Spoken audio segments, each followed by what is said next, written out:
Good afternoon, everyone. My name is Kara Humphreys, and I'm going to talk to you a little bit about the professional development experiences that I have encountered. Number one, the best professional development learning experience is always when I'm able to participate in hands-on activities. One of my favorite trainings was last summer when I went to a Lego Makerspace PD. The workshop was so much fun and I learned so much.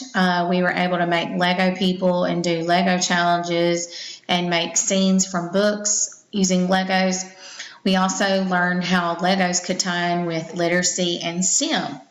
And the reason that I think this was so much fun for me is because I was able to see how it could work for my students and how I could use it in the Media Center. And Legos was not something I had ever considered using in my lessons before. But since it's so hands-on and there's so many things you can do with it, I know that it could work with my students.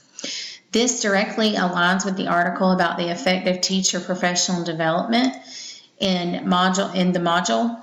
And the article states that effective PD has a direct specific content focus, and it allows teachers to collaborate with each other to figure out how whatever the topic is could be implemented in the classroom.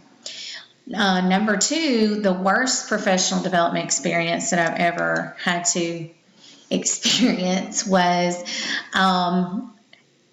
it's always whenever it feels like it's boring and that you could be doing something else in your classroom that would be more productive. And we know that this has happened to all of us, but during this particular PD, we actually had to go through and highlight things in a very long article that stood out to us while we were reading silently. It was so boring. I didn't learn anything, and I definitely cannot remember anything that was in the article. The article about effective teacher professional development states that these types of trainings are ineffective, just like they would be if we were doing them with our students. I don't think that any students of mine would get anything out of reading something silently and highlighting and then talking about it at the end, because they're not going to remember it in the long run. I found the article very interesting because it made perfect sense. After thinking about all of the PDs that I've been a part of, I realized that ones that actually affected me as a teacher were the ones that follow the guidelines of effective professional development. Number three, describing how we would use effective professional development with our colleagues. Well, this past year I was able to be a media specialist for the first year, and I learned a lot about professional development.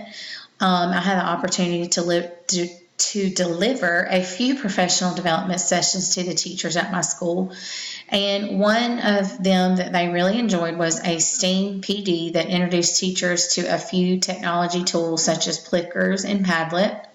The session was very hands-on, and it gave them time to collaborate with each other and how they could use the information in their classroom. The teachers had a chance to actually explore these tools and use these tools within the training.